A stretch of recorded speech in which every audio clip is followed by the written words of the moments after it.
भूतिया झूला गांव की कहानी। गांव के पास एक पुराना पार्क था जो कई सालों से बंद पड़ा था। गांव वालों का कहना था कि उस पार्क में एक भूतिया झूला है। लोग कहते थे कि रात के समय वह झूला अपने आप हिलता है और वहां से अजीब अजीब आवाजें आती हैं। एक दिन गांव के 4 दोस्त रोहन, अंजलि, विजय और नीतू ने उस भूतिया झूले की कहानी सुनी। उन्हें यह सुनकर बहुत आश्चर्य हुआ और उन्होंने सोचा कि क्यों ना खुद जाकर देखा जाए कि इसमें कितनी सच्चाई है।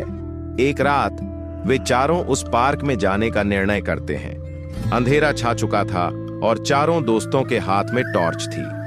जैसे ही वे पार्क के पास पहुंचे, उन्हें वहां का माहौल बेहद डरावना लगा। पेड़ों की सरसराहट और हवाओं की आवाज ने उनके दिल में डर पैदा कर दिया।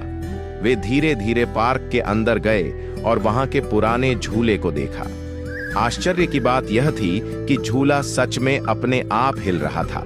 पहले तो उन्हें लगा कि यह हवा के कारण हो रहा है, लेकिन वहां हवा बिल्कुल भी नहीं चल रही थी। अचानक से झूले की गति बढ़ गई और उसे देखकर चारों दोस्त डर के मारे कांपने लगे।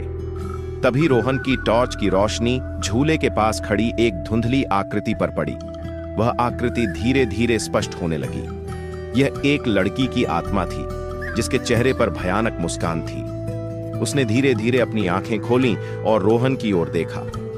रोहन का दिल डर से कांप उठा और वह चिल्ला उठा, भागो! चारों दोस्त तुरंत पार्क से भागने लगे, लेकिन पार्क का दरवाजा अपने आप बंद हो गया। वे समझ गए कि यह आत्मा उन्हें नहीं जाने देना चाहती। विजय ने हिम्मत दिखाते हुए अपनी टॉर्च से आत्मा की ओर रोशनी डाली और जोर से चिल्लाया, हमें जाने दो! आत्मा ने धीरे धीरे बोलना शुरू किया, मुझे यहां से मुक्त करो। मैं यहां कई सालों से कैद हूं। जब मैं जीवित थी तब एक हादसे में इस झूले से गिरकर मेरी मृत्यु हो गई थी। मेरी आत्मा इस झूले से बंधी हुई है। नीतू ने तुरंत एक विचार किया। उसने अपने बैग से एक फूलों की माला निकाली जो उसने मंदिर से लाया था और झूले पर रख दी। जैसे ही माला झूले पर पड़ी, आत्मा ने एक तेज चीख मारी और गायब हो गई।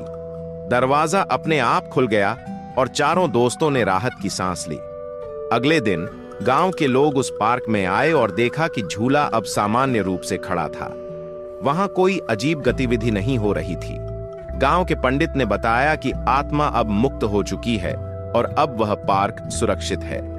यह घटना गांव में हर किसी के लिए एक बड़ी सीख बन गई। रोहन, अंजलि, विजय और नीतू ने सीखा कि अंधविश्वास और डर के पीछे अक्सर एक सच्चाई छुपी होती है और सही प्रयास से हर